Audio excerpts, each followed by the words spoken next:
La llamada llegó a las 2:17 de la madrugada, cuando el viento, un soplo que parecía arrastrar limaduras de hielo, golpeaba contra los cristales de mi estudio y la ciudad respiraba con el diafragma contraído de los insomnes. Me levanté sin encender la luz. Aprendí hace años que la oscuridad permite escuchar mejor, como si los objetos, despojados de sus contornos, se dieran parte de su propia atención al oído que, al descolgar, hubo primero un silencio, luego una aspiración contenida, y por fin la voz de Lamas, el subinspector que solía llamarme por lo que llamaba inteligencia lateral, con un murmullo que sonó a escalera vacía. Ha ocurrido algo en la casa de los veleros. No hay sangre, no hay cadáver, pero hay una escena del crimen. La casa de los veleros era una mansión mirando al río, una espalda ancha y vieja, con ventanas como párpados. El nombre, me contaron, venía de una colección de maquetas de barcos antiguos guardadas en vitrinas a lo largo del vestíbulo. Caminé hasta allí con el abrigo abrochado hasta arriba y la bufanda subiendo y bajando en la boca como un telón de teatro. Cada paso sobre el empedrado desprendía una chispa de humedad fría, y el aire, de algún modo, olía a cuerda mojada y a madera guardada demasiado tiempo. Cuando crucé la verja, oí los pasos de alguien que se apartaba a la carrera por la grava. Al volver la cara, no vi a nadie. Las sombras se habían compactado contra el seto como un animal hecho de noche. Dentro, una lámpara de pantalla verde, luz de biblioteca, luz de monje, bañaba el vestíbulo. Las maquetas, efectivamente, estaban allí. Un bergantín con velas tensas, una carabela en mitad de un océano de vida. El reloj de péndulo sonaba con la cadencia de un corazón que hubiera aprendido la paciencia.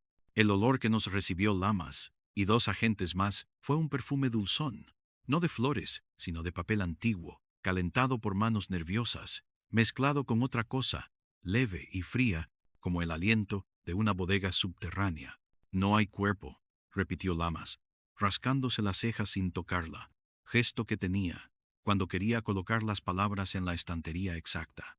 Pero hay todas las demás piezas. Me condujeron a un salón que, de haberse llenado de invitados, habría contenido conversaciones en cascada, risas en tonos dorados, el tintineo de las... Ahora estaba vacío y ordenado, con una excepción. Una silla volteada de lado, la pata delantera izquierda partida en dos como un hueso, y sobre la alfombra, un charco transparente con 3 islotes de luz flotando en su interior. Tardé un segundo en reconocer que era agua con cristales finísimos, como si hubieran molido hielo al instante y lo hubieran dejado derretir. A 1 metro del charco, un guante de cuero negro, pequeño, de mujer, descansaba con la palma hacia arriba, y sobre la chimenea apagada había una caja de música abierta, de esas que giran sobre un eje de alfiler y hacen sonar una melodía reconocible y cruel por su insistencia. No se movía. Estaba abierta, muda, pero con la rueda tensada, como si aguardara un dedo. Se denunciaron gritos, dijo uno de los agentes, pisando con cuidado. 2 vecinos del otro lado del río se oyen mejor de lo que parece. Dijeron que escucharon unos pasos, luego un golpe, y que las luces titilaron. Oh, ¿tienen luz débil aquí?, pregunté. Instalación antigua, respondió Lamas, pero no titila así. Hay generador propio en el sótano. Me agaché junto a la silla. La rotura era vertical, limpia en el primer centímetro, desgarrada después, sin sangre en la grieta, sin astillas lejos del radio inmediato. La alfombra estaba seca salvo el... No había marcas de arrastre ni huellas alrededor. Quemaba la lengua decirlo, pero era como si la escena hubiera sido instalada en un vacío donde nadie dejó rastro. Era, en una palabra exacta, demasiado. ¿Quién vive aquí?, pregunté, dejando que la voz avanzara despacio, como quien empuja una puerta pesada. El dueño es Mauro Nájera, coleccionista y patrocinador de música de cámara. Ella, su esposa, se llama Lamas. Consultó una libreta. Inés Valcárcel. También vive la sobrina de ella, una chica universitaria, y el mayordomo, un hombre llamado Iván, ruso o ucraniano. Según la llamada, quien avisó fue Iván. ¿Dónde están? En la cocina. El señor Nájera, abajo en la bodega con otro agente, quiso enseñarnos el generador y no ha vuelto a subir. La esposa no aparece. Ese no aparecer era una cuerda tirando de otra. Caminé por el pasillo angosto que llevaba a la cocina, y como ocurre con ciertas casas, El aire cambiaba de textura y de olor al avanzar.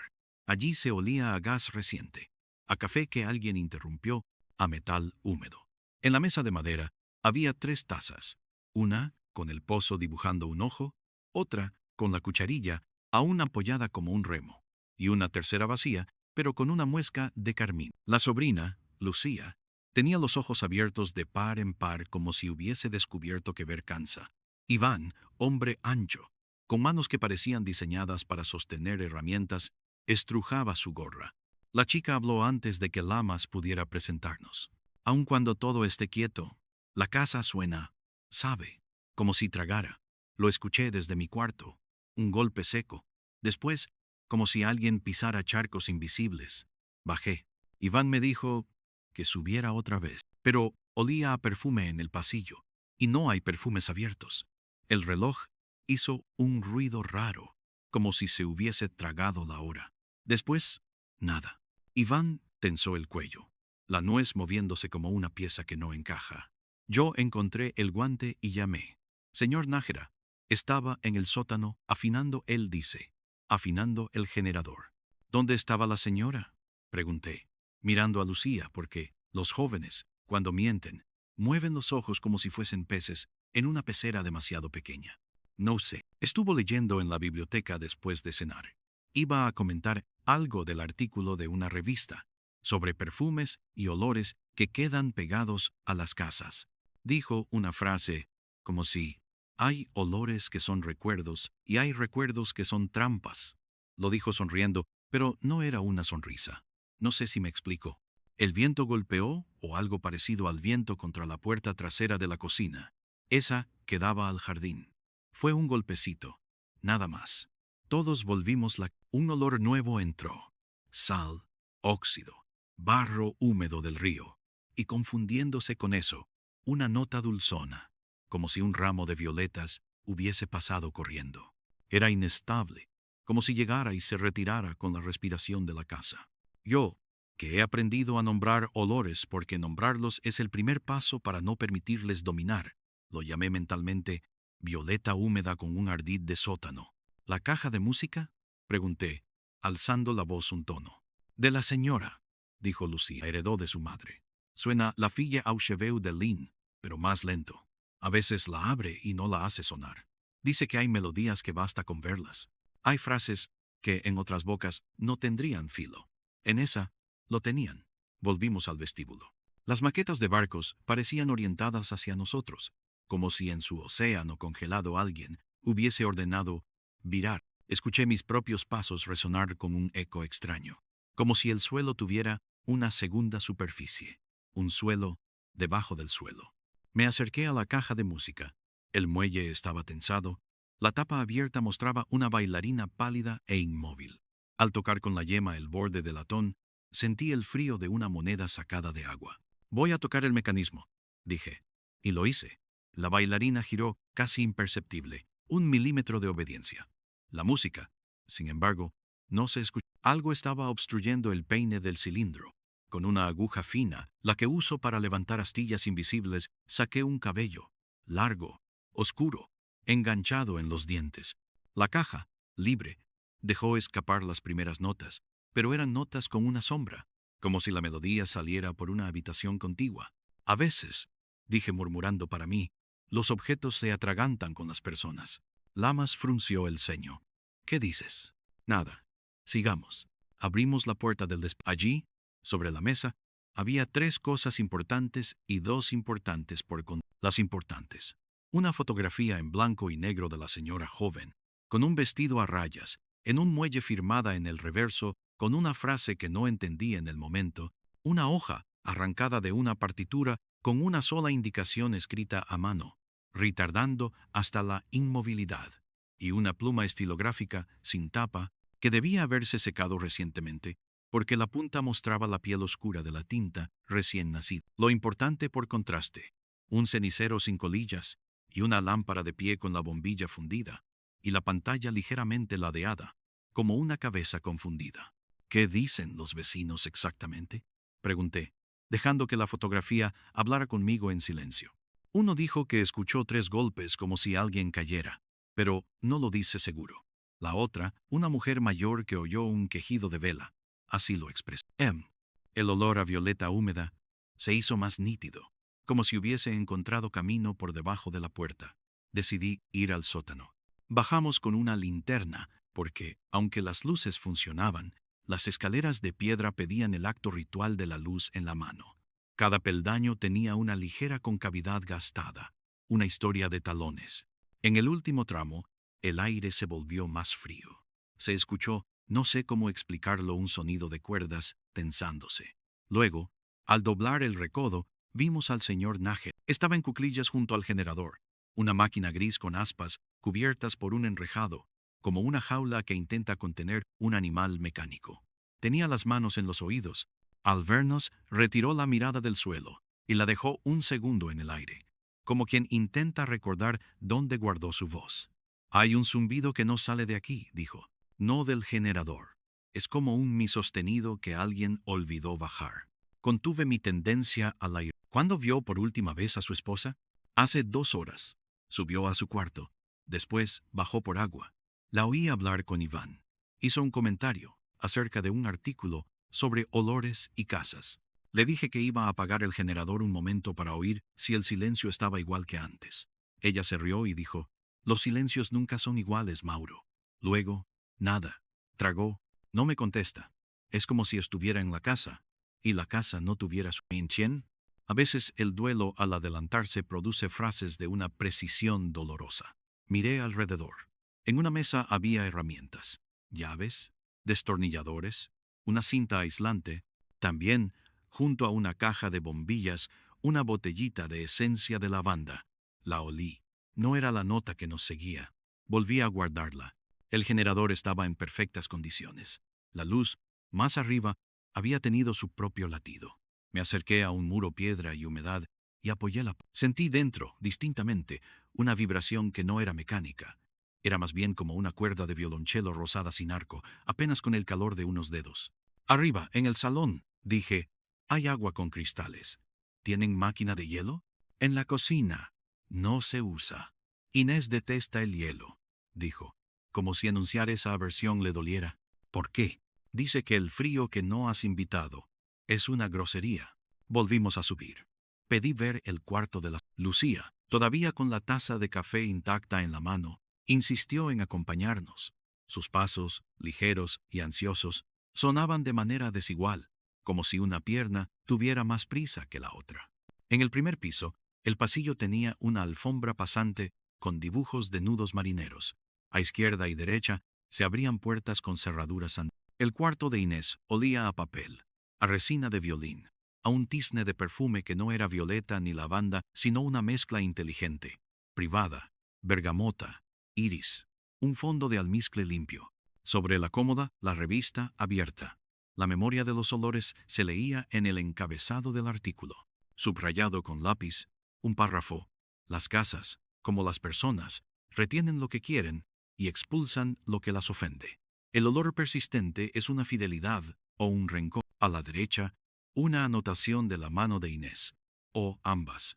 La cama estaba hecha. En la mesita, un vaso con un dedo de agua y un anillo de cristal alrededor, señal de que alguien lo había movido recientemente. Junto a la ventana, otro guante, gemelo del salón, pero este con los dedos como plegaria cerrada. No había signos de lucha. No había un pelo desordenado que no pudiera explicarse por la vida. Y sin embargo, la habitación estaba en una especie de tensión, como si apretara los dientes. ¿Quién duerme aquí? Pregunté por formalidad. Inés, dijo Nájera. Yo duermo en la contigua, no por distancias emocionales esas tonterías, sino por insomnios distintos. El mío es auditivo, el suyo, olfativo. Todo la despierta. Lucía dio un paso hacia el espejo del armario. Anoche me dijo que había tenido un sueño. Soñó con una escalera que bajaba al despertar, olía a agua fría, como si hubiera estado nadando. ¿Le dijo algo más? Que hay cosas que no deben mezclarse. Sal y azúcar, amor y rescate, música y silencio. Que uno cree que entiende la línea que separa, y luego se interrumpió. No sé si esto le sirve. Me sirve todo, pensé, cuando el mundo emite señales en un idioma que no conozco. Me acerqué a la ventana. El jardín se extendía hacia el río, con dos estatuas de piedra marineros sin ojos custodiando. El viento movió un seto, y con el movimiento llegó otro sonido. Pasos. Pasos sin dueño. Pasos que eran más bien el recuerdo de pasos. 1, 2, 3, y luego el silencio. Ese animal que regresa antes de ser nombrado. Bajamos de nuevo. Algo me preocupaba de la silla rota. La rotura no coincidía con ninguna caída verosímil, si no había peso o choque. La fragilidad, pensamos, se manifiesta en el primer impacto.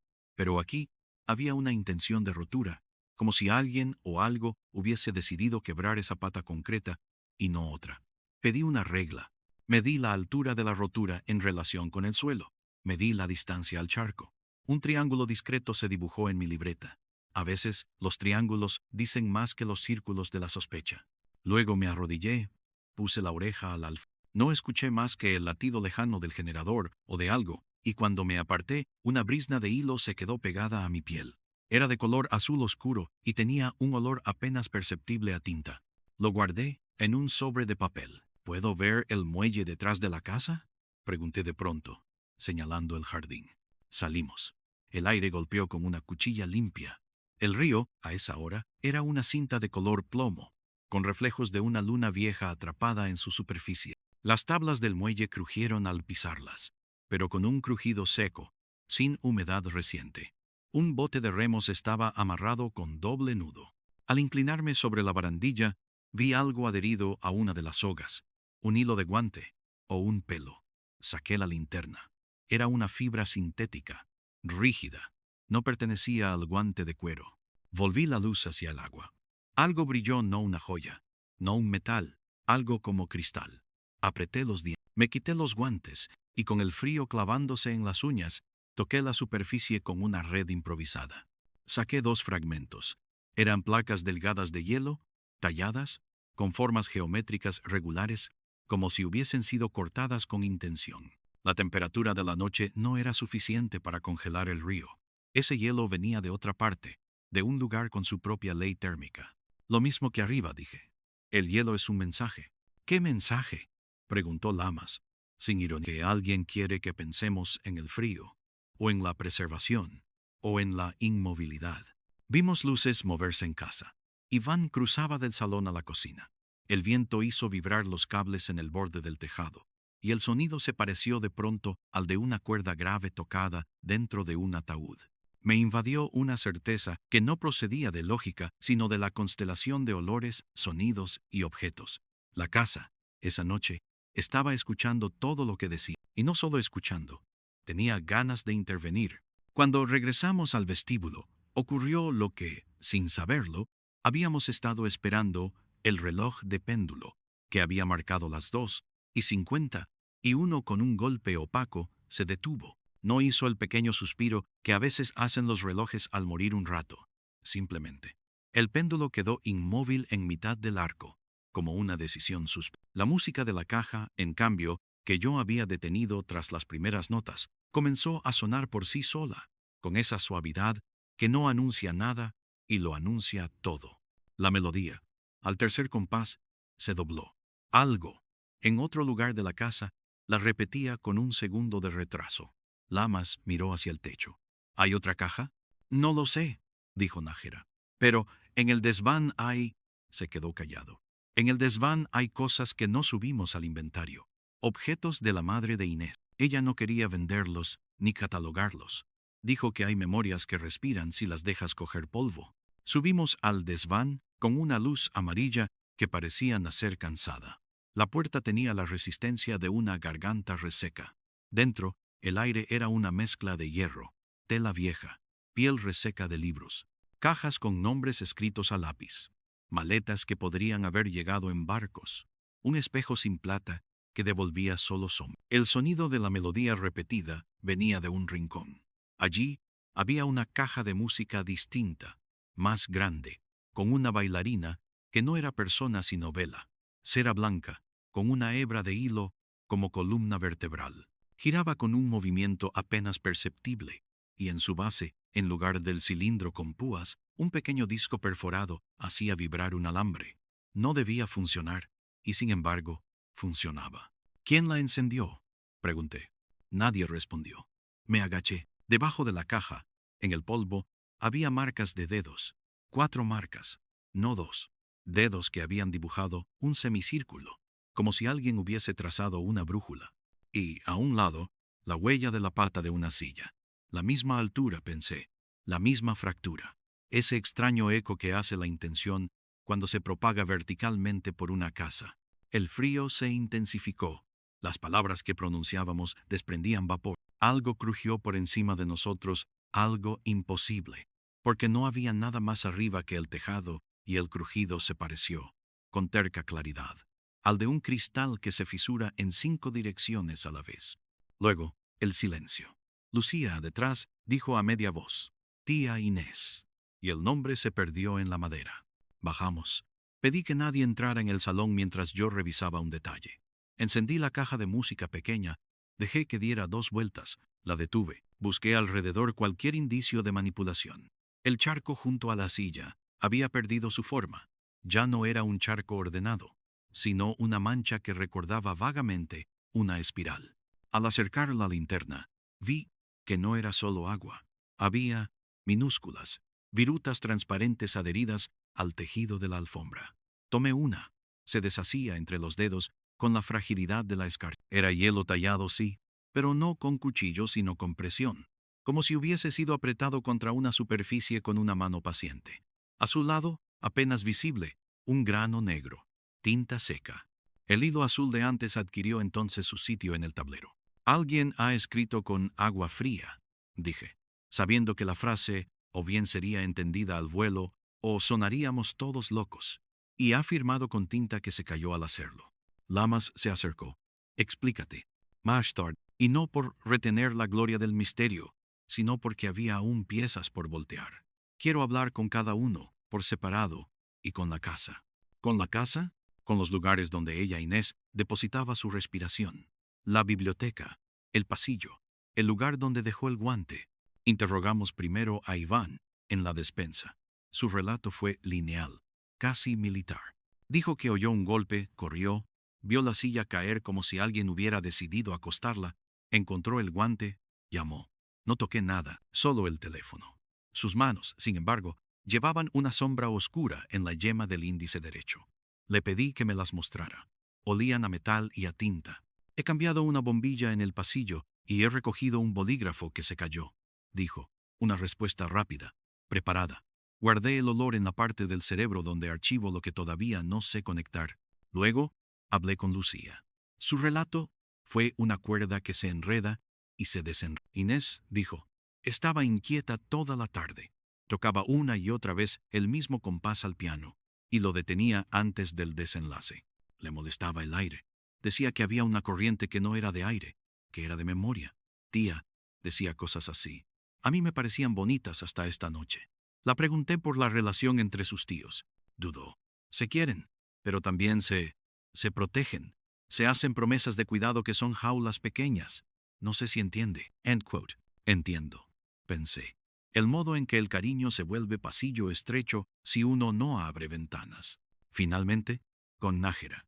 Sus ojos, detrás de las gafas, tenían la transparencia quebradiza del cristal de una lámpara antigua. Inés es. Su inteligencia vibra como esas cuerdas que usted escucha. No necesita estímulos, los fabrica. Esta casa no siempre la ha querido, a veces la rechaza. Nos hemos acostumbrado a concertar treguas con los objetos. El reloj, la caja de música, las lámparas. Esta noche no hubo tregua. Bebió un sorbo de agua, pero no pareció mojarse la garganta. Si cree que yo, no encontraré buena manera de decirlo. Solo, no. Cuando terminé, el pasillo alzó un susurro. No había nadie, y sin embargo, la madera dijo algo. Fui hacia el reloj. Quise abrir su panza de madera para ver si había algo escondido. Dentro hallé lo que no esperaba. Un papel doblado 4 veces, con la marca de la cuerda del péndulo impresa en el pliegue. Lo abrí. Era una lista de palabras, escritas con letra pequeña, pulcra, con una tinta azul parecida a la del hilo. Lento, frío, violeta, soga, retardando, nudo de marinero, agua sin invitación, silencio que no es igual. Y al final, como si la mano hubiera apretado más el calibre, si no vuelvo, recuerda que no me fui. No firmaba nadie. Reconocí, sin embargo, por la manera de apretar el trazo en la letra R, la escritura de Inés que había visto sobre la partitura. No dije nada durante unos segundos. El silencio, esta vez, no fue una pared, fue un pasaje. Sentí, lo digo sin vergüenza profesional, un miedo limpio, no por lo que hubiera en la casa, sino por lo que la casa había decidido contener. Apreté entre los dedos la esquina del papel hasta sentirlo romperse apenas. Lamas, a mi lado, exhaló. ¿Qué significa eso? Que quizá la pregunta no es quién hizo desaparecer a Inés, sino hacia dónde decidió ir la casa. A veces se permiten frases así en una investigación, no por esoterismo, por una lógica que no hemos aprendido aún a nombrar con nombres aceptables. El viento se detuvo como si alguien hubiera cerrado un grifo. Las maquetas de barcos parecieron inclinarse hacia tierra. La caja de música grande, en el desván, dejó de repetir la melodía, y abajo, la pequeña, sin moverse, emitió un último acorde que no correspondía a su sitio. En la alfombra, el charco, ya casi seco, dibujó algo semejante a un mapa. Dos líneas curvas, un punto, un triángulo. Si hubiera sabido leerlo entonces, me habría ahorrado el miedo de las horas siguientes. Me incliné. En el centro, la viruta de hielo más grande conservaba una arista que por una travesura de la luz parecía brillar desde dentro. Detrás de mí, la puerta que da al jardín se abrió 1 centímetro sin que nadie la toque. El aire que entró traía olor a barro fresco, a cuerda mojada, a violeta, que ha perdido la fe. Y montado en esa ola mínima de frío, llegó, desde un lugar que podría haber sido el sótano, o el río, o el espejo sin plata del desván, un susurro, no una palabra, pero sí el peso de una palabra que se apaga. Me volví despacio. El pasillo estaba vacío. El reloj inmóvil, las maquetas, calladas. Enciendan todas las luces, dije finalmente. Y no hable nadie hasta que yo lo diga. A veces, para que un misterio hable, hay que ofrecerle un escenario que lo ofenda. La claridad cruda. Las bombillas estallaron en su oficio. Las sombras huyeron sin convicción. La casa se volvió visible hasta el ridículo. Me acerqué una vez más a la caja de música y con 2 dedos tomé la bailarina por la cintura. Estaba fría. En la base, minúsculo, había un número grabado con alfiler 17. En el reloj, dentro de la caja de madera, había también un número, escrito a lápiz diminuto en un listón. 17. En la fotografía del muelle, al darle la vuelta, vi por fin la frase subrayada, la entendí a destiempo. Cuando el río te llama por tu nombre, no te lleva, te espera. Y debajo, también, el número 17.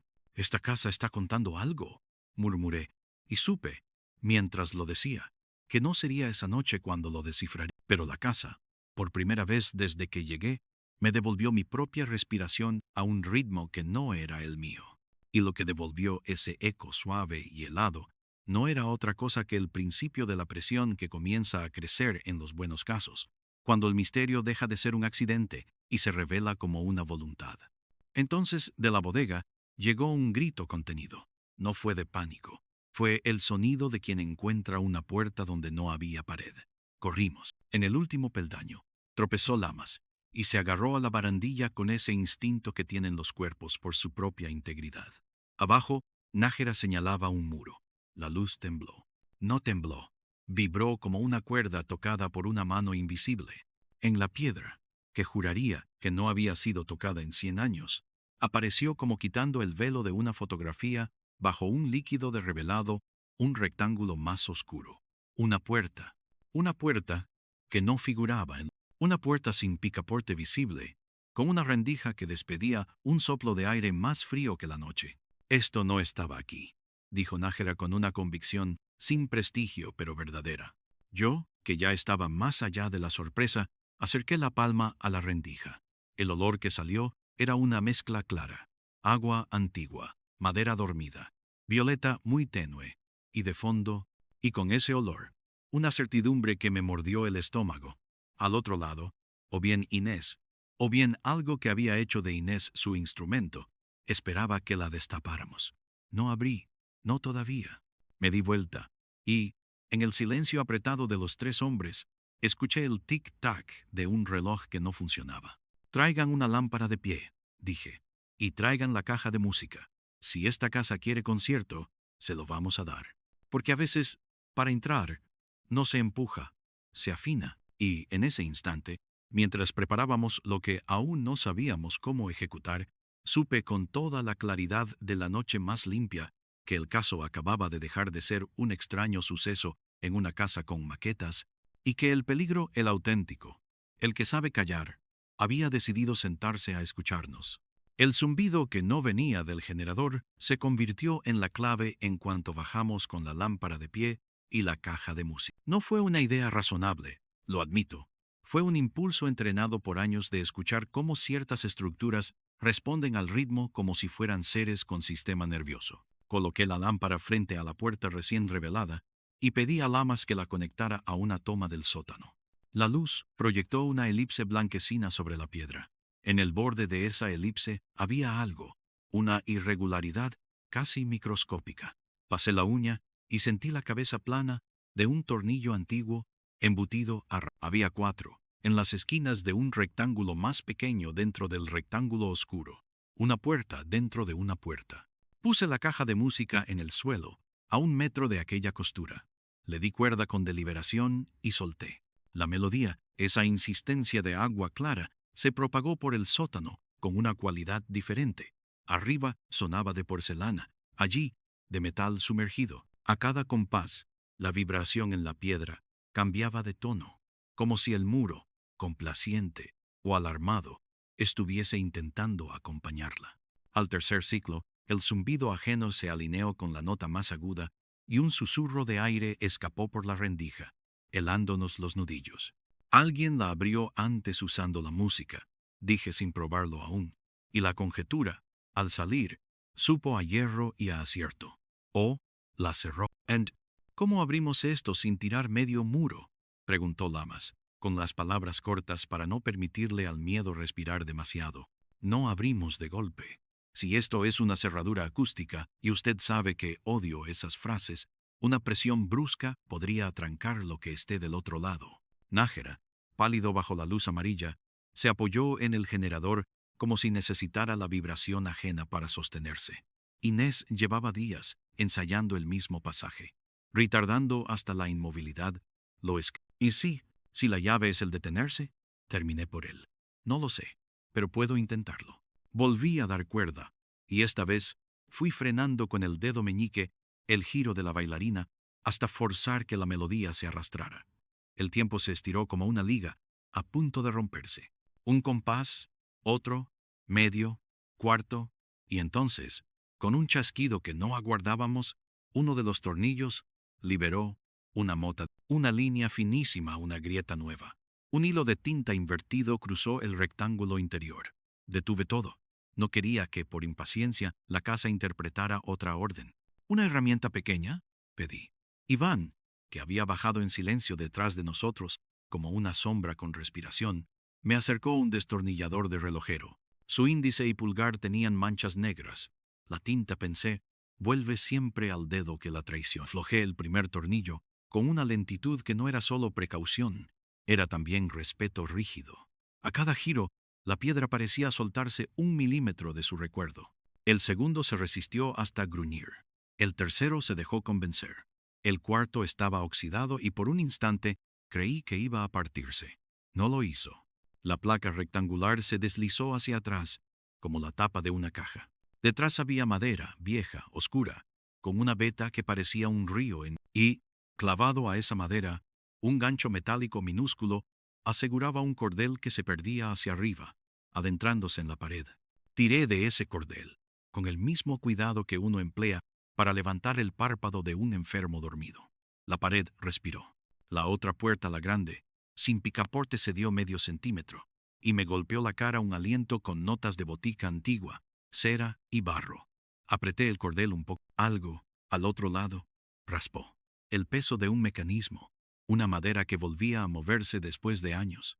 Alto, dije. Antes de abrir, arriba. No me deje aquí, dijo Nájera, y su voz se quebró por primera vez. Sí, Inés. No la voy a encontrar en ese cuarto como si fuera una sorpresa trucada, dije con más aspereza de la que deseaba. Pero si me equivoco y algo respira del otro lado, prefiero que nos encuentre preparado. En verdad, lo que necesitaba era reunir, en la biblioteca, 2 o 3 piezas que todavía no se habían mirado entre sí. Subimos. La casa, con todas las luces encendidas, se había vuelto un escenario barato, con los objetos demasiado presentes y las sombras en huelga. Hacía más frío en el vestíbulo que en el jardín. Eso tenía un sentido, si el sótano había abierto su garganta. Pasé por el salón sin detenerme. Solo miré de reojo el charco seco, la espiral tenue. Había perdido el centro, como si alguien hubiera tocado el dibujo con un dedo. En la biblioteca, el aire olía a polvo honrado y a tinta ancha.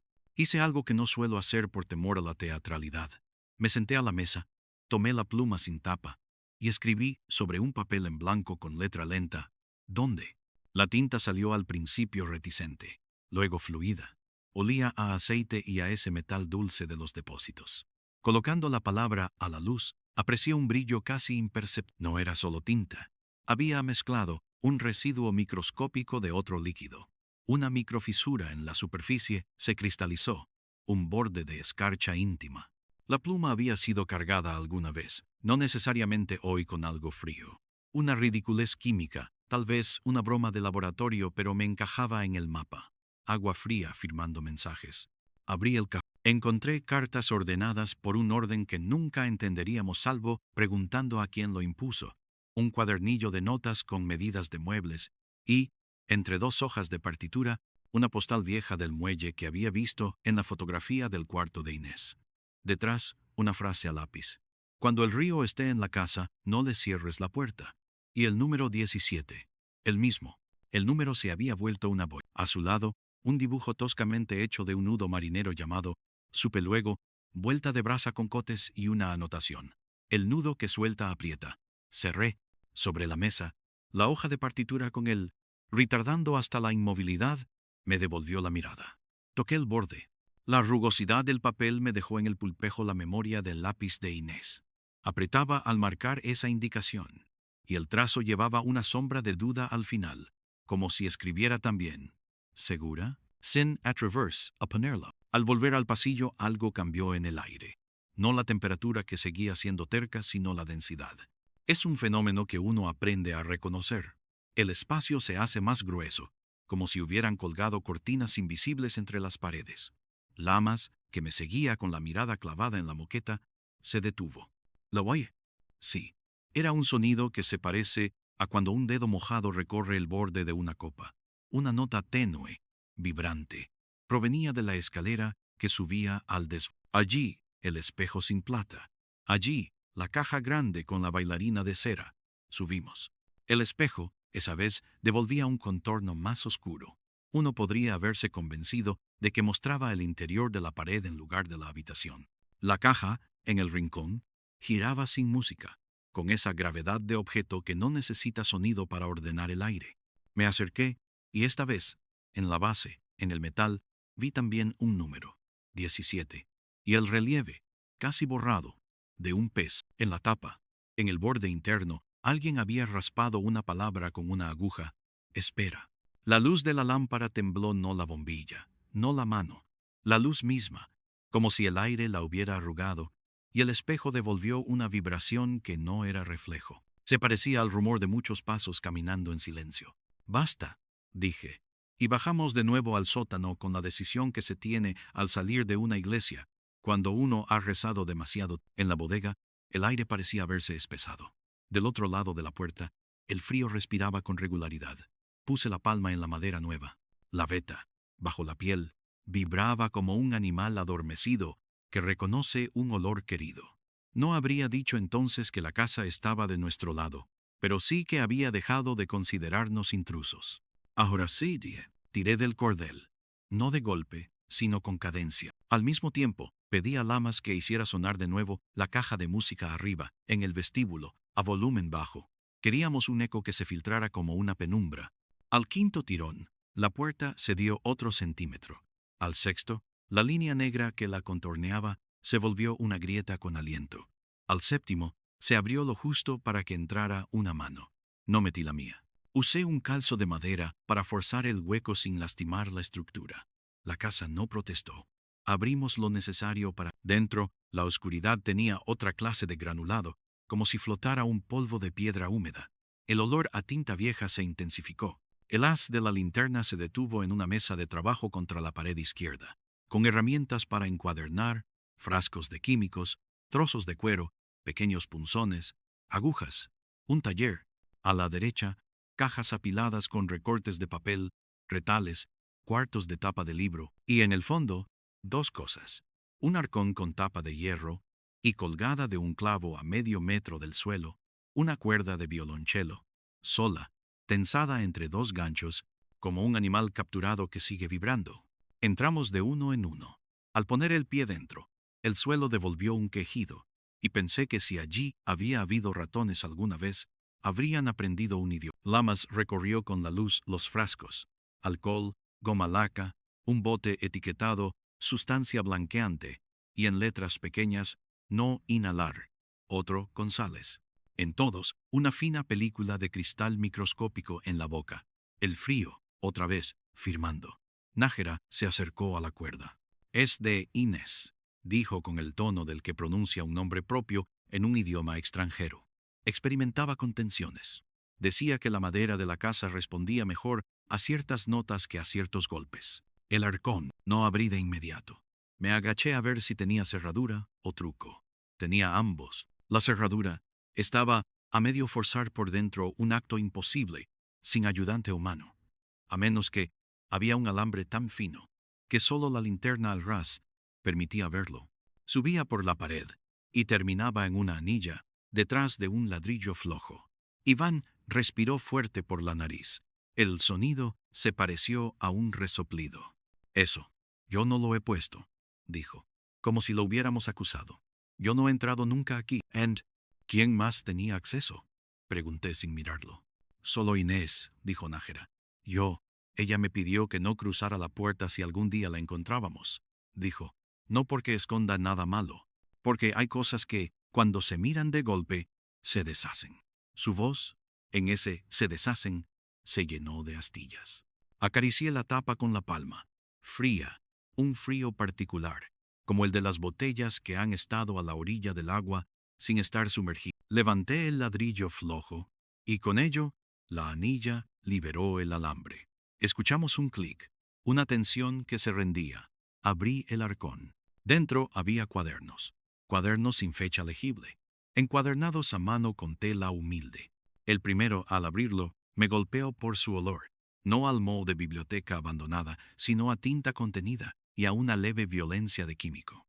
En la primera página, a lápiz, una sola palabra: horarios. La siguiente: respuestas de la casa a las frecuentes. La tercera: tinta fría, experimentos con agua de pozo. A partir de ahí, tablas, diagramas, notas a pie de página con la letra de Inés, dibujando figuras como si fuera un mapa de mareas. En una columna, mi sostenido madera de roble vibración, con eco amable, abre. En otra, re grave, puertas interiores se ofenden. En el margen, un dibujo pequeño de reloj de péndulo con una flecha al interior, y el número 17 rodeado dos veces. Se estaba yendo a alguna parte, dijo Lamas, y su frase flotó en el cuarto con la literalidad de lo que aún no sabe a qué se refiere. ¿O construyendo un lugar aquí dentro?, dije. Un lugar que responda a una pauta suya y de nadie más. Otro cuaderno.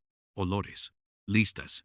Violeta húmeda, vínculo con pasillo norte, abre puerta interna si se insiste con retardando. Lavanda. Convoca silencio. Tinta firma, es la única huella que no miente. Un diagrama unía, como con cuerdas en un tablero, el desván, el salón, el río, la bodega. A la altura del muelle escribió: cuando el río te llama por tu nombre, no te lleva, te espera. Pero hay que pronunciarlo muy despacio. Cerré un momento los ojos, no por devoción, sino para ordenar la avalancha. Al abrirlos, vi que Nájera había tomado un cuaderno más pequeño, con tapas duras, y lo apretaba sin abrirlo. Se lo pedí con la mirada. Me lo entregó. Era un diario. No fechas, solo estaciones. En invierno, la casa afina mejor. En verano, se dispersa. Hay un punto medianoche más 17 en que responde como si fuera otra criatura. El número otra vez. Una entrada más abajo.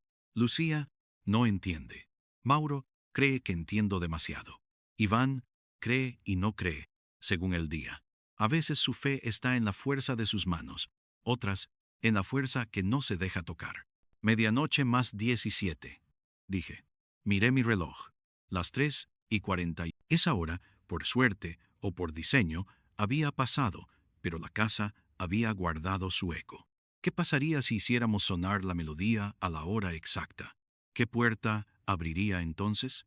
Preguntas que parecían querer caer dentro del arcón con los cuadernos.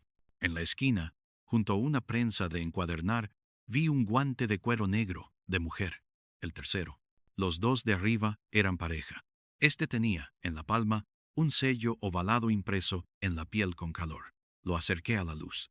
Era un barco, no una carabela genérica, no el bergantín del vestíbulo. Un bote de remos con el número 17 pintado en el costado. El sello había sido hecho con una pieza de metal caliente. Guié la luz al estante de herramientas. Entre punzones y gubias, un sello de latón con un mango de madera mostraba el mismo bote. Lo tomé. El metal, frío, se calentó en mi mano como si hubiese estado esperando. ¿Inés marcaba cosas con esto?, pregunté. Marcaba libros que restauraba para amigos, al parecer, otros objetos. Nájera no sabía que ya hablábamos en pasado. Del techo cayó sin ruido un polvo muy fino, como si el cuarto respirara con estrés. Un latigazo de cuerda vibró solo. Lamas encendió su linterna secundaria por reflejo, como si la luz, de alguna forma, tuviera distintos votos de obediencia. Fue entonces cuando, del pasillo del sótano que conducía a la bodega de vinos, vino una secuencia de pasos: 2, pausa, 3, pausa, 1, como si alguien caminara siguiendo un compás mudo. El primer impulso fue pensar en Iván, en Lucía, en cualquiera, pero todos estábamos en la habitación, y el aire que entraba por la puerta era frío sin dueño. Arribadie. Otra vez. No por cobardía, por método. Los cuadernos iban a cambiarlo todo, pero necesitaban el ancho del vestíbulo para diseminar su sentido. Subimos con uno de los cuadernos y con el sello de latón. La casa había recuperado un poco de su apariencia de espacio habitable. Las maquetas, sin vida ni intención, parecían lo que eran. El reloj seguía muerto. El charco en el salón ya no existía, y en su lugar, la alfombra mostraba un círculo de humedad que dibujaba un borde nítido, como el de un sello de vaso. Olía ligeramente. Toqué con el dorso de la mano, tibio. Me incliné. Muy leve. El tejido exhalaba un aliento frío. Al lado, sobre la mesa baja, la pluma sin tapa ahora sí estaba tumbada de lado, como si alguien la hubiese dejado caer desde 1 centímetro. «Alguien ha estado aquí mientras bajábamos», dijo Lamas, susurrando por respeto o por temor a admitirlo en voz normal. «No alguien», dije en un impulso que me avergonzó y me liberó a la vez. Algo que obedece a esta partida. Abrí el cuaderno por la sección de respuestas de la casa a las frecuencias. Localicé el dibujo del reloj. A su lado una pauta. Para reanimar. Silenciar la caja de música sobre compás. 4. Abrir pausa de 7 segundos. Tocar con dedo índice. El latón de la bailarina. Dejar respirar. No tenía sentido físico. Era un ritual. Y sin embargo, todo lo que habíamos visto hasta ahora respondía más a esos gestos aparentemente sin eficacia que a la fuerza burda. Obedecí. Llamé a Iván para que se quedara en el umbral si había peligro. Su cuerpo era una barrera natural. Me reproché ese pensamiento en cuanto lo tuve. Detuve la caja en el compás 4, lo reconocí por el dibujo de la melodía en el cuaderno. Conté 7 respiraciones. Me negué a mirar el reloj para no contaminar el rito. Rocé con el índice el latón. El frío me subió por el brazo como una lengua gris. Aparté la mano. Esperé. El reloj, sin prisa, sin exhibición, dejó caer el péndulo un milímetro. Luego otro. Volvió a moverse. Marcó una hora imposible. No la que era, sino 12:17. La hora medianoche más 17 que Inés había consignado. Un escalofrío, no supersticioso, sino intelectualmente exacto, me recorrió la espalda. El reloj había decidido, o había obedecido, señalar el tiempo de otro lugar. Si en esa hora la casa abre, tal vez ahora lo haga sin esperar a que el cielo también lo sea. Y pedí a Lamas que anotara todo con esa letra suya, que que no confunde nunca una N con una M. Los pasos sin dueño sonaron de nuevo. Esta vez, sin embargo, provenían del jardín. Corrimos hacia la puerta trasera. El aire entró con un latigazo de lodo. La hierba, iluminada por la luz que escapaba desde la cocina, mostraba marcas de pies mínimos, casi circulares, como si un niño de suela lisa hubiera correteado hacia el muelle. Pero eran secos. Nadie había pisado tierra húmeda. Eran huellas de aire. En la madera del muelle, un ruido minúsculo, una fibra quebrándose, nos advirtió que no estábamos solos. No vimos a nadie, pero el bote de remos, amarrado con doble nudo, se había separado 3 dedos de la pasarela, lo justo para que una mano que no estaba pudiera colarse entre cuerda y palo. Hice un gesto para que nadie hablara y, con la linterna apagada, avancé hasta el borde. El río, negro, como si fueran letras multiplicadas, respiraba contra los postes. A 1 metro de la superficie, flotaban, como flores extrañas, 3 placas de hielo talladas con figuras geométricas. Una era un triángulo isósceles. La otra, un círculo defectuoso. La tercera, un rectángulo con una muesca. El triángulo no sé por qué me pareció, en ese momento, una señal, dijeron, el sí de un juego infantil. Recogí una con la red improvisada. El borde era fino como la cornisa de un vaso fino. Dentro del hielo había una burbuja con forma de número, 17, minúsculo, como si alguien lo hubiera trazado con aguja dentro del agua antes de congelarla. Lamas miró y tragó saliva. ¿Quién congela números? Alguien que ya no quiere hablar con palabras sin cosas, murmuré. El viento cambió, y con él cambió el olor. De violeta húmeda a iris polvoriento, de barro a tinta. El muelle crujió con un lamento más nervioso. El bote se golpeó contra la madera como si recordara algo. Fue un instante, pero lo vimos. El nudo doble que aseguraba el bote se aflojó solo, como si le hubieran soplado el nombre. No se deshizo, cambió de forma. Se transformó en la vuelta de brasa con cotes del cuaderno. Aquello sobrepasaba cualquier explicación que no quisiera humillar la palabra explicación. Adentro, no por miedo al río, sino por fidelidad al método, ya teníamos más piezas, y era hora de forzarlas a hablar entre sí sin dejarnos arrastrar por la tentación del asombro. En el vestíbulo, sobre la mesa, extendí el cuaderno de horarios, la postal del muelle, el sello de latón, la pluma sin tapa y la placa de hielo con el 17 congelado. La melodía de la caja, estática, parecía ahora un actor extra. El reloj marcaba aún 12:17, y su tic-tac, sin embargo, no decía tic-tac, decía entra. La casa pedía un gesto. Si Inés diseñó un camino, dije despacio, no querría que lo recorriéramos a ciegas. Todo esto, el hielo, la tinta, el nudo, los números, no son guiños para perder el tiempo, son instrucciones. Solo que están escritas para alguien que sabe la lengua, pero sabemos lo suficiente para arriesgar una lectura. Hay que bajar ahora, con todo lo que la casa reconoce, y abrir el cuarto con la pauta exacta. No con violencia, con su gramática. Andes. Y si del otro lado hay, Lamas no completó. Yo tampoco. Todas las cosas que la palabra puede alojar eran de pronto distintas.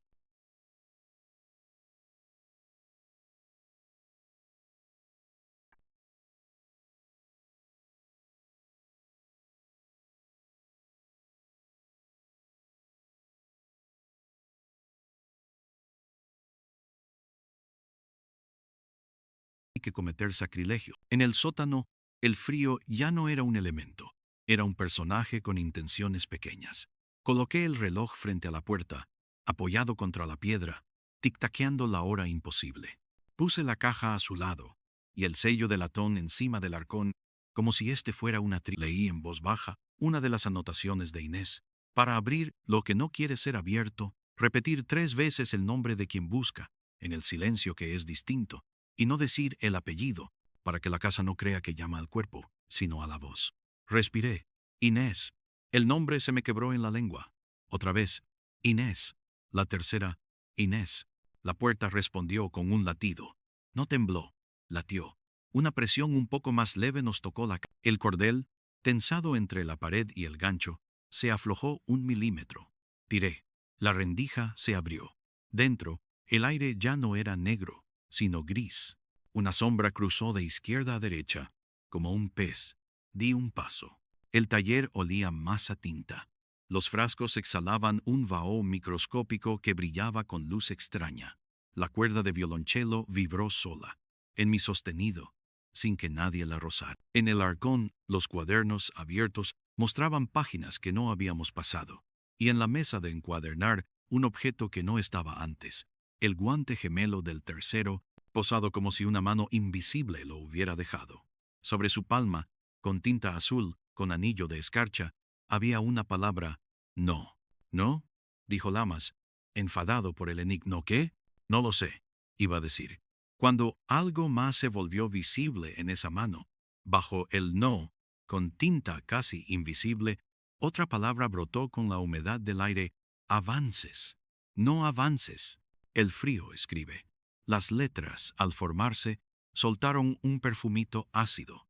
Sentí la tentación infantil y peligrosa de soplar. No lo hice. Al contrario, incliné el guante hacia el reloj, como si el tiempo pudiera secar el mensaje. Funcionó. La palabra se fijó. ¿Y si no avanzamos? ¿Y si se... no terminó? No decimos se congela, cuando lo que queremos decir es se pierde.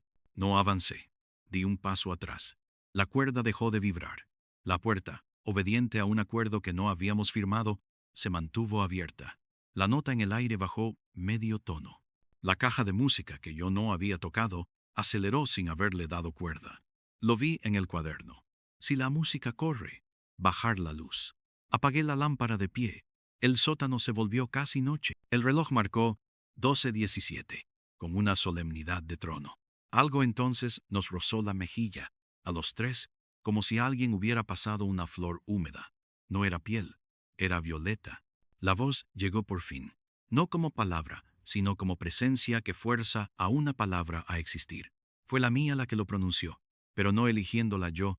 Espera. El mismo verbo raspado en la tapa de la caja del desván. Espera. Y en el segundo exacto en que la dije, la puerta del cuarto se cerró sola con la suavidad de quien protege un sueño. ¿Qué hacemos? Por Dios. Nunca me había gustado la frase por Dios en un sótano, pero la dejé pasar. Subimos, dije. La casa no quiere que entremos aún. Ha dicho no avances. Y espera, si Inés está al otro lado, nos está usando su idioma para que no la deshagamos. Nadie protesta. Al subir, la temperatura cambió apenas aquello importaba. Cambios pequeños en noches irregulares son mensajes siempre, y el reloj, al llegar al vestíbulo, volvió a su hora muerta de antes, como si hubiera dado el tiempo prestado y ahora lo reclamase la nada. Dejé el reloj en su gancho. Por primera vez, en toda la noche, sentí hambre a menudo. El hambre me vuelve menos lúcido. Esta vez, en cambio, me ancló al cuerpo. Me impidió escribir en el aire con planos imposibles. Pellizaf. En la cocina, el gas olía a un montón de escenas que no habían ocurrido, y a trozos de conversaciones detenidas. Lucía, que había estado en la escalera con las manos juntas como si ataras una oración, se movió. Puso agua. No dijo nada. Tenía violeta en el pelo, no en perfume, sino en sombra. Evité el impulso de decirle que se lo quitó. Tu tía, le dije sin preámbulo, ¿te enseñó algo que pareciera juego?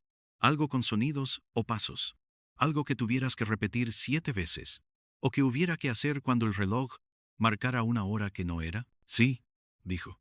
Y la pronta respuesta me clavó una alerta detrás de los ojos. De niña, me enseñó a contar los silencios entre 2 campanadas. Decía que cada casa tenía un silencio favorito, uno que si lo contabas bien, te abría una... y que había que poner algo en el lugar del otro si querías pasar sin ser vista. ¿Poner algo?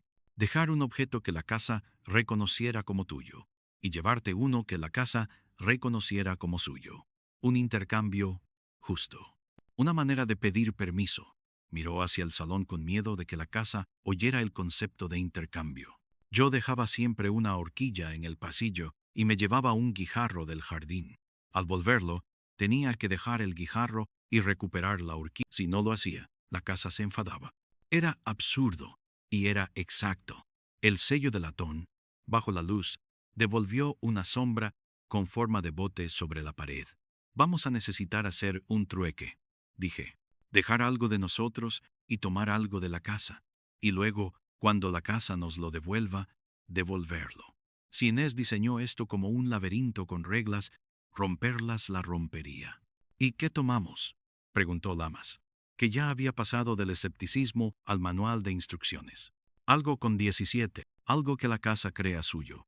Y dejamos algo que la casa se niegue a escupir, tinta y olor. No era una receta, era una deducción en equilibrio. Preparé entonces la operación como se prepara un rito sin creer en dioses, con respeto por la coherencia en un sobre.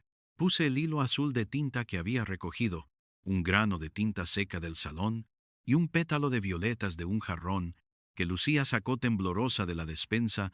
No había flores en la casa, pero había un ramo seco guardado, no sé por qué, junto a las ollas.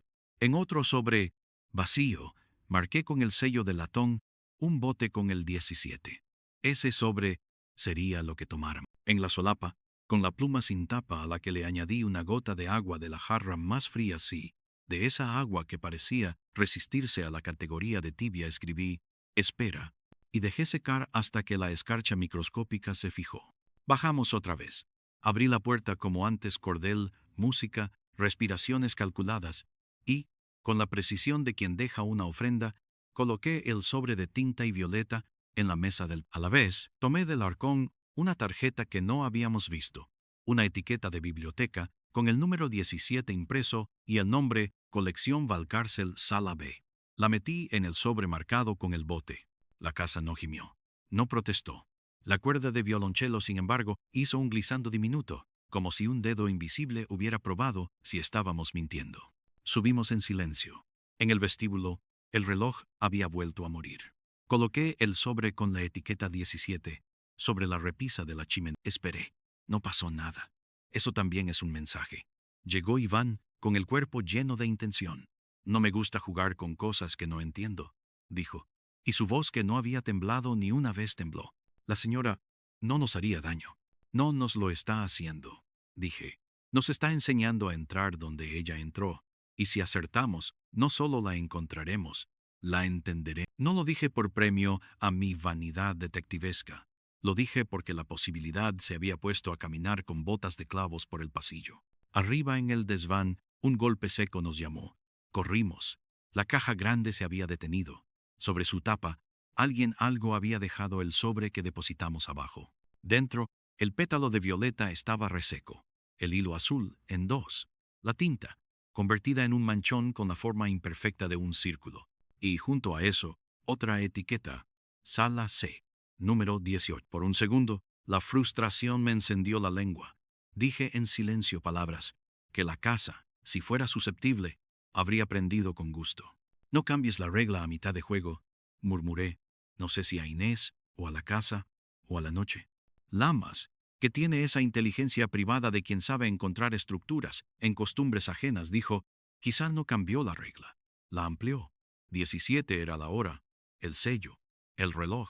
18 es el siguiente, o un aviso de que lo que hiciste fue correcto, pero no suficiente.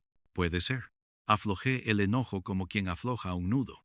Volvimos a bajar con la etiqueta 18 en la mano. Antes, en el rellano de la escalera, me detuve. Un olor salado, distinto del barro, subió. Un olor a piel humana fría. No la de un cadáver. La de alguien que ha pasado mucho tiempo en una habitación donde el aire es otro. Está viva, dije sin darme permiso. Lo dije con la cabeza inclinada, como si no quisiera que la palabra se rompiera contra el techo. En la bodega, la puerta aguardaba. Estábamos, sabía yo en ese momento con la precisión inevitable de las progresiones, en el límite de un paso que ya no podría revertirse. El caso había armado por sí mismo su trama de presión y de pausa. La casa había aprendido a usar nuestra respiración como instrumento, y nosotros, que habíamos sido invitados sin invitación, íbamos a cruzar. Si todo esto fuera solo un crimen armado por manos humanas, un motivo, una coartada, habría empezado a dejar el rastro de su costura. Pero lo que teníamos entre las manos era una investigación que exigía, además de pruebas, obediencia a un manual inédito escrito por la víctima. Era la primera vez, y quizá la última, en que el método exigía tanta fe como precisión. Y entonces, cuando estaba a punto de tirar del cordel, cuando Lamas, Había preparado su libreta como un arma, y Nájera sostenía la lámpara con 2 dedos blancos. Ocurrió el detalle que a veces convierte una noche portentosa en un crimen. Un golpe arriba, en el salón, exactamente encima de nuestras cabezas. Un golpe como de vaso contra mesa, seguido de un susurro de telas y de un paso inequívoco, un paso humano. Un paso que, esta vez, llevaba el peso de alguien que no era la casa. Lucía gritó nuestra atención desde el pasillo. «¡Hay alguien!» Y las maquetas, abajo, emitieron un tintineo minúsculo, como si un temblor externo hubiera recorrido el aparador. El mundo humano se había mezclado sin permiso.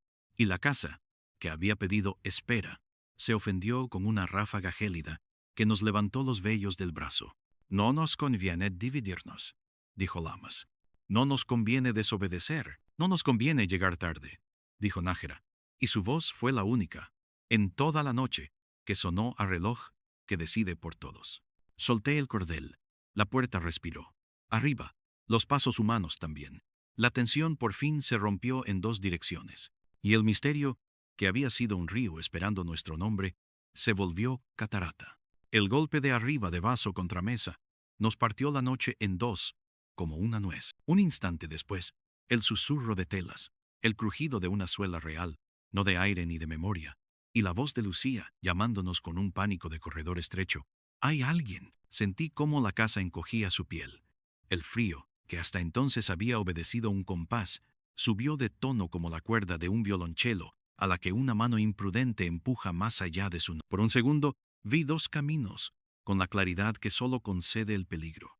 Obedecer a la casa, y abrir la puerta de la bodega bajo su gramática, o ir tras lo humano que había osado entrar en la partitura, como un rumor. Lamas apretó su libreta como si fuera a morderla. Nájera, pálido y rígido, sostuvo la lámpara de pie como si fuera un estandarte y una defensa. Yo respiré una vez larga, fría, y dejé que el método eligiera por mí. Si aquello arriba rompía el rito, perderíamos la puerta. Si no subíamos, quizá perderíamos a quien había decidido romperlo. «Ni un paso», dije al sótano, a la puerta, al frío. «Espera». Y subimos. El vestíbulo, inundado de luz, parecía el escenario de una obra abandonada a mitad. Las maquetas inmóviles, la pantalla verde del vestíbulo con su olor de monje, el reloj colgado y muerto. En el salón, la mesa baja había temblado, no se movió de lugar, pero los objetos mostraban ese desorden geométrico de quien acomoda sin saber acomodar. Un vaso de agua se había volcado. La huella del círculo húmedo, perfecta, comenzaba a dibujar su borde con esa paciencia cruel que tienen los líquidos. Y, a 2 metros, la sombra de alguien dobló el recodo del pasillo hacia la escalera que subía al desván.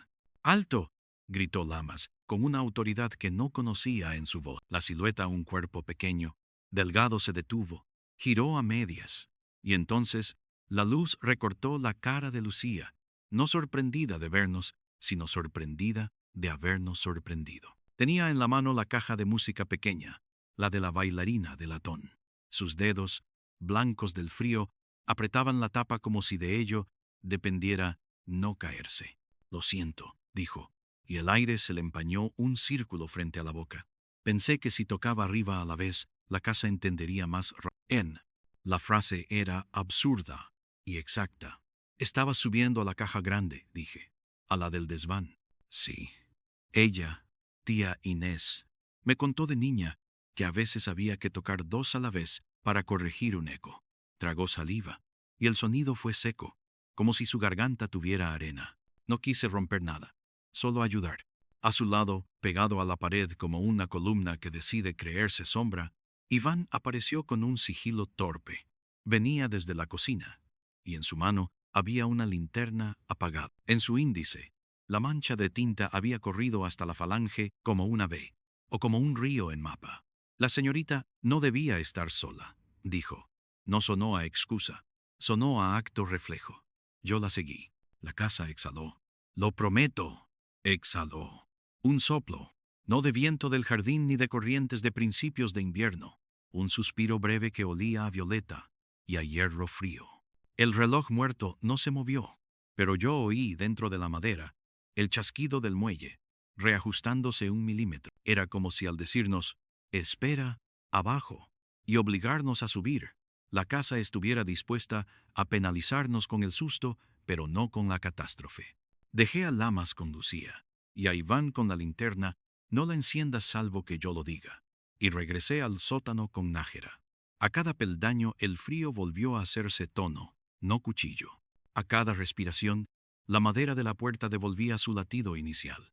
Nadie había tocado la caja de música arriba, la de la bailarina pequeña, en manos de Lucía ya no estaba cerca.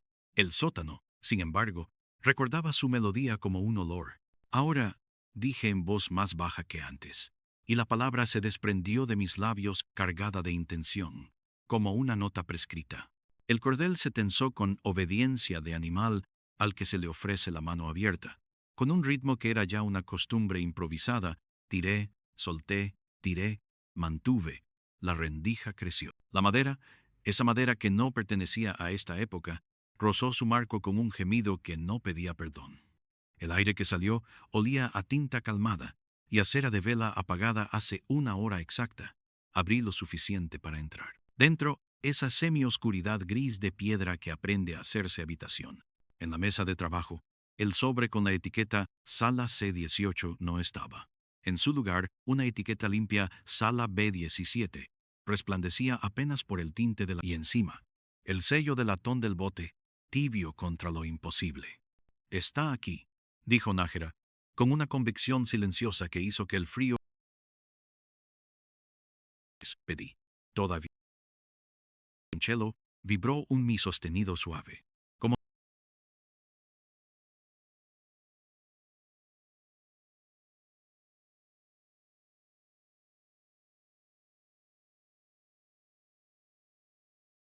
no era espectro ni broma de ojo. Era cuerpo. Cuerpo delgado.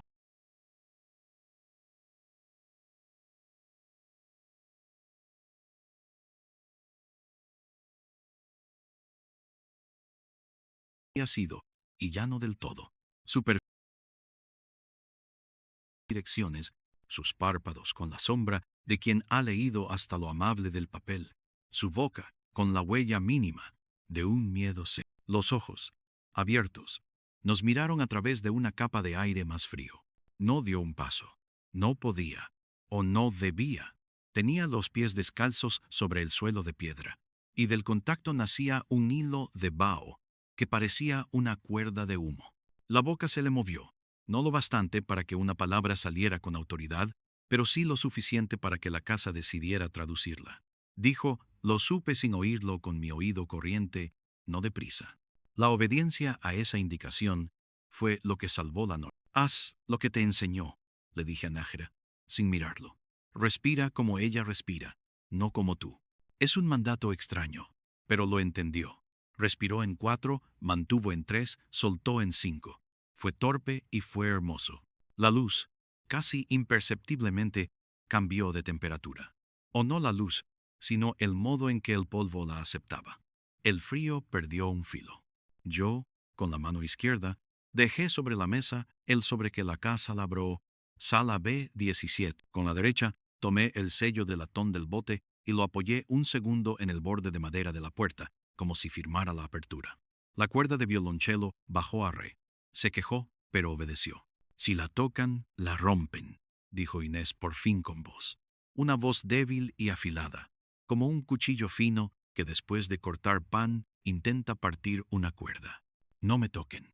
Yo regreso con ustedes si ustedes regresan conmigo a la casa. No era metafísica, era método. La trajimos fuera con aire, no con manos. Retrocedió un paso, y el vaho de sus pies dejó de ser cuerda y se volvió nube. Otro paso, y los ojos le recuperaron el brillo pequeño de quien puede leer una palabra sin que ésta se niegue. Cuando su respiración se alineó con la nuestra, la casa cedió su forma de sótano, y la puerta, sin abruptos, se cerró detrás de nosotros con ese respeto que más tarde, en un informe, yo debería describir como ausencia de violencia en el cielo. En las escaleras, a mitad, Inés se detuvo. Olió, lo vi con una precisión de boticario el aire que subía desde la cocina. Agua, café malogrado, metal, tinta. Sus labios dibujaron una sonrisa que se negó 1 centímetro antes de ocurrir. Han aprendido, dijo. No todos los que entran lo hacen. Arriba, Lucía estaba sentada en el peldaño bajo de la escalera que conduce al desván, con la caja de música en el regazo, como una criatura. Al ver a su tía, hizo la intención de alzarse, de correr, de tocar. Se contuvo con un acto de obediencia que no habría esperado de ella una hora antes. Iván, de pie como un puente, bajó la cabeza una vez. Lamas no escribió. Guardó la libreta. Hay momentos en que un método suelta su herramienta y decide quedarse solo con su columna vertebral. La sentamos sin tocarla en la butaca del salón, que no estaba rota. El guante gemelo, el de la habitación, con los dedos plegados, parecía haber aguardado una palma. Inés no lo tomó. Más tarde, dijo. Ahora no. Miró el charco seco, ese círculo ya convertido en aureola opaca, y bajó los párpados un latido. Perdón, dijo al aire. Te exigí demasiado. No sé si se lo dijo a la casa o a sí misma. El primer café malo, hiriente, escaso, le devolvió al rostro un tono que la luz sabía reconocer. El segundo le permitió hacer lo que había que hacer. Lo hizo sin prisa, con la tensa claridad de alguien que ha escrito un manual secreto y sabe que por fin se lo van a leer delante. No pidió a nadie que creyera. Pidió que escucháramos como ella había escuchado durante años. Yo no he desaparecido, dijo, con el pulso apoyado en la porcelafnagna como si se dejara sostener. He estado donde siempre he querido estar, cuando el ruido, todos los ruidos, deciden turnarse para llamarme al mismo tiempo. Le enseñé a esta casa a construir una cámara de no para morir, para no romperme. Antes lo hacía en los entreactos, mientras un cuarteto respiraba la pausa propicia, mientras el río cambiaba de músculos. Luego entendí que podía escribirle instrucciones como a un instrumento, notas, olores, temperaturas. El frío era un puente, la tinta una firma, la violeta un recuerdo que la madera acepta. El número, miró el reloj, era un acuerdo. Medianoche más 17. El momento en que el silencio se parecía más a un lugar que a un vacío. Y esta noche, dije con la indulgencia que uno se concede para que la verdad no huya al primer gesto, alguien tocó de forma que ese lugar te retuvo. Inés no me miró a mí, miró a Nájera, y su mirada, sin acusación, sin ternura barata, fue una línea recta entre dos sillas. Yo quise ayudarte, dijo él antes de que el peso de la mirada lo aplastara. Te vi ponerse una capa de vidrio en los ojos, y supe que ibas. Intenté preparar la casa. Ajusté el generador, sí. Afinar para que no te fallara el zumbido. Cargué la pluma, sí, con agua fría, para que la firma fuera limpia. Abrí un poco la puerta que nunca debió abrirse sin ti. Quise que el camino estuviera listo. Y toqué mal. Aceleré cuando debía esperar. Te empujé sin empujarte. En la palabra empujé, el aire dejó un sabor a metal en la lengua. Y yo, dijo Inés, me defendí sin tocarte. Miró la silla rota, sin parpadear. Romper la pata izquierda es llamar a la casa por su nombre. La dejé acostarse para que el golpe fuera limpio. Luego corrí al salón y traté de corregir el eco. Y alguien levantó los ojos hacia Lucía, hacia Iván, hacia el desván, añadió su buena voluntad como un golpe de viento. La casa se ofendió.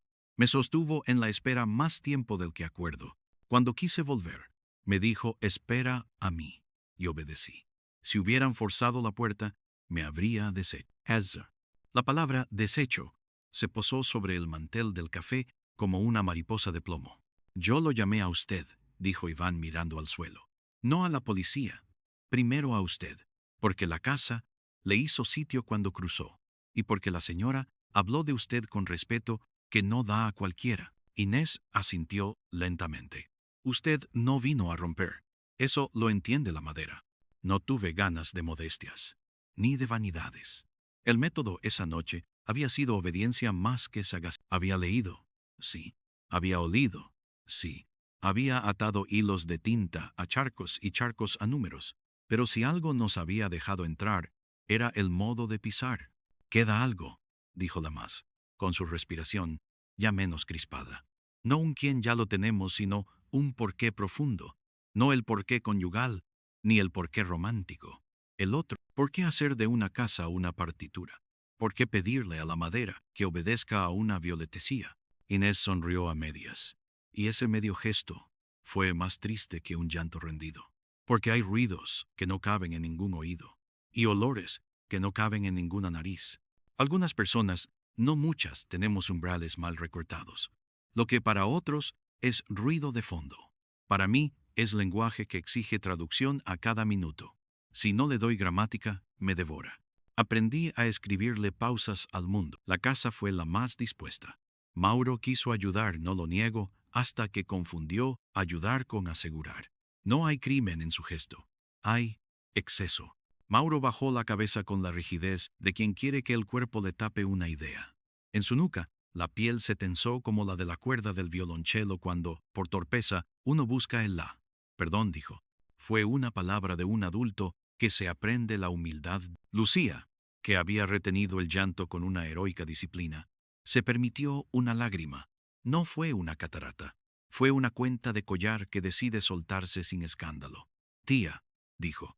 Yo, lo hiciste bien, respondió Inés antes de que ella encontrara el resto de su frase.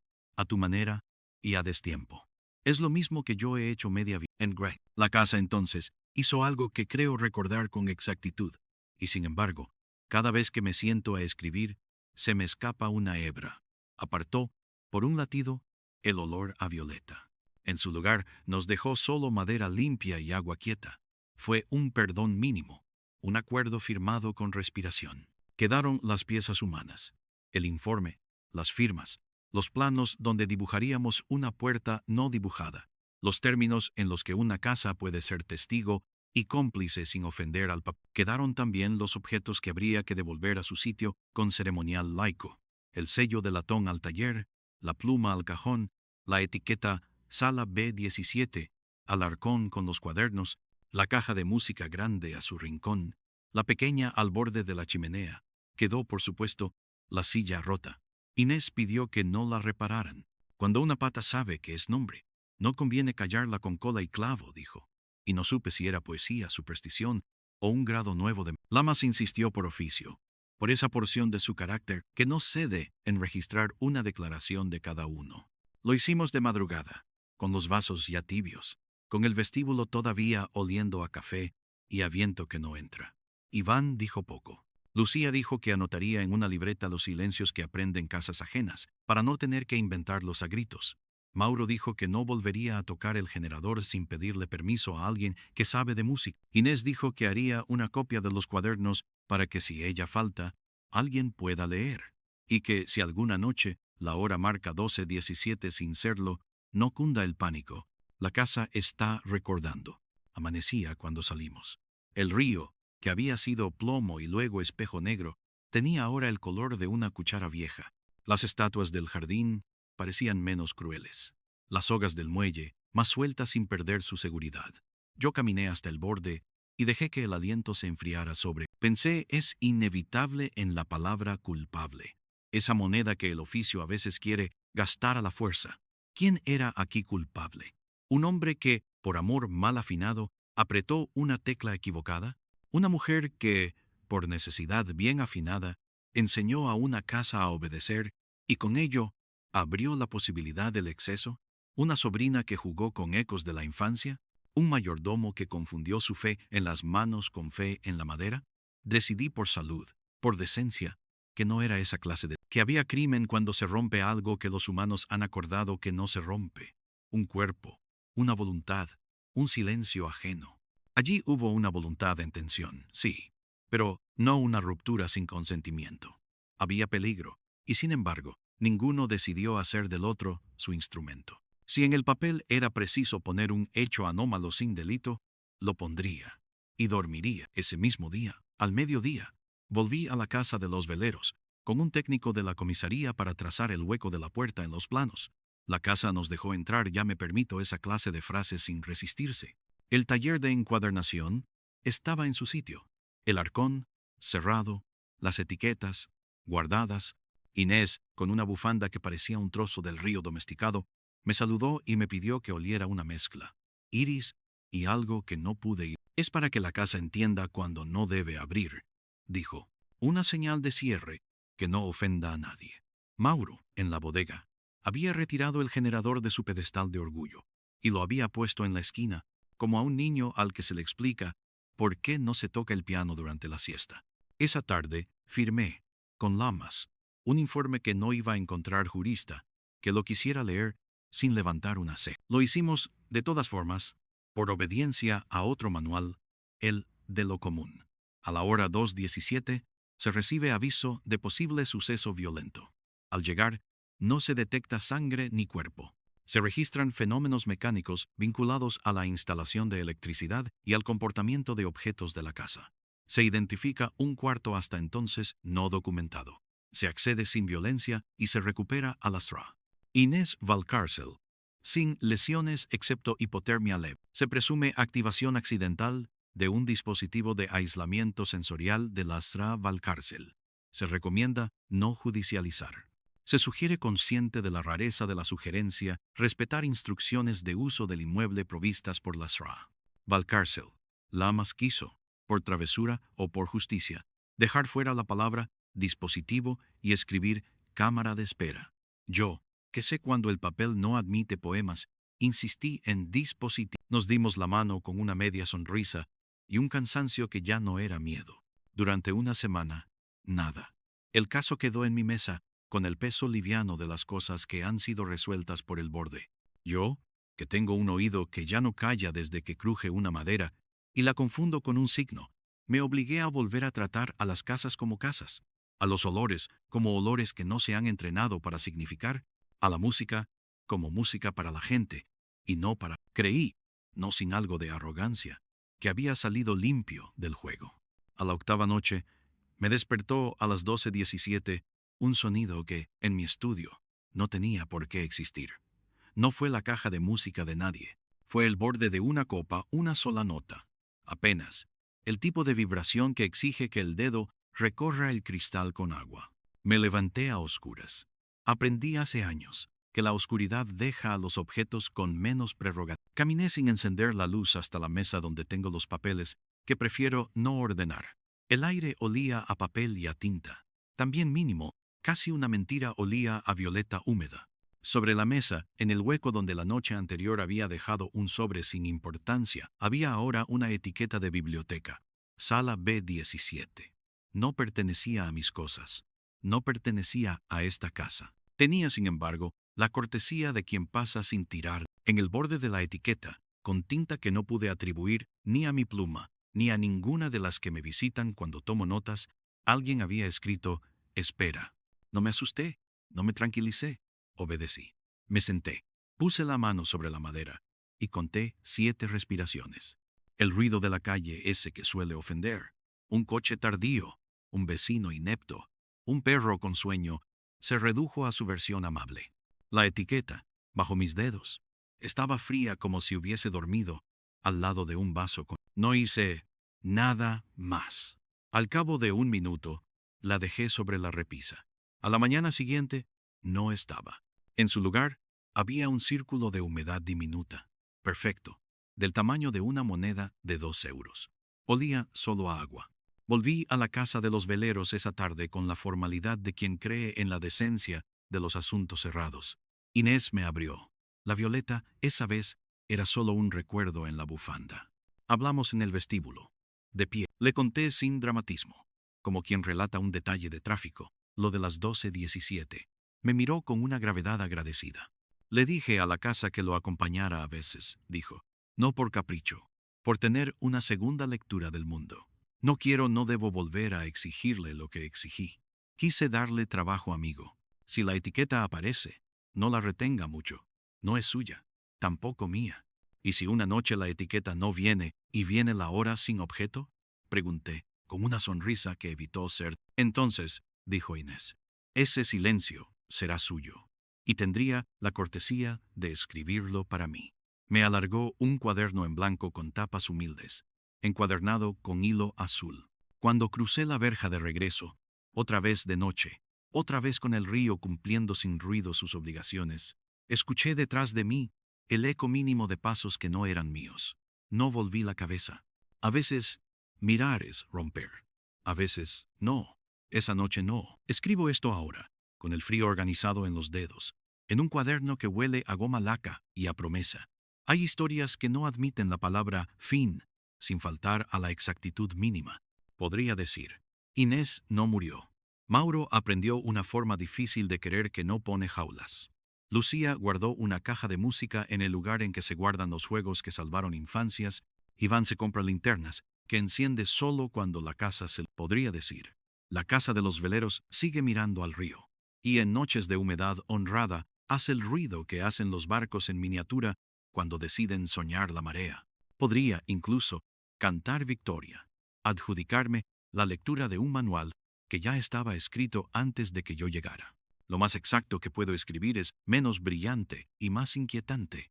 Hay casas que, cuando alguien les enseña una gramática, aprenden tan bien que luego andan por el mundo buscando frases nuevas. Y hay noches, no muchas, no todas, en que a las 12:17 el viento trae una música que no suena, un olor que no insiste, un frío que no duele.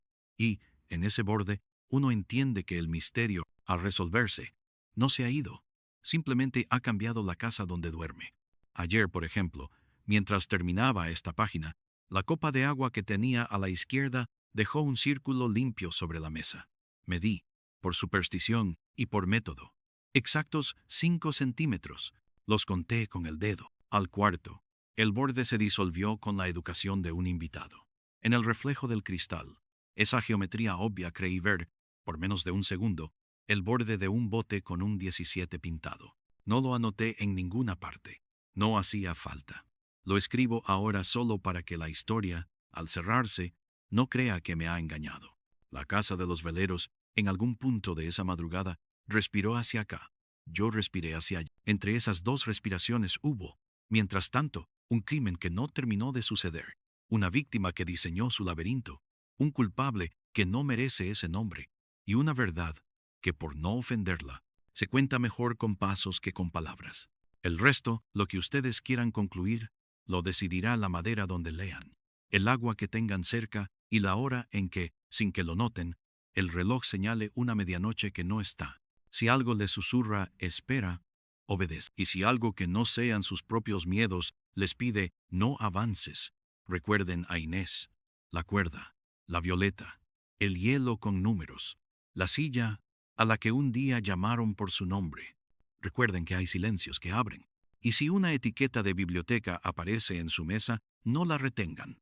Devuélvanla a su casa, no por superstición, por cortesía, porque algunos misterios, para seguir siendo verdaderos, necesitan que alguien les cierre con suavidad la puerta antes de irse.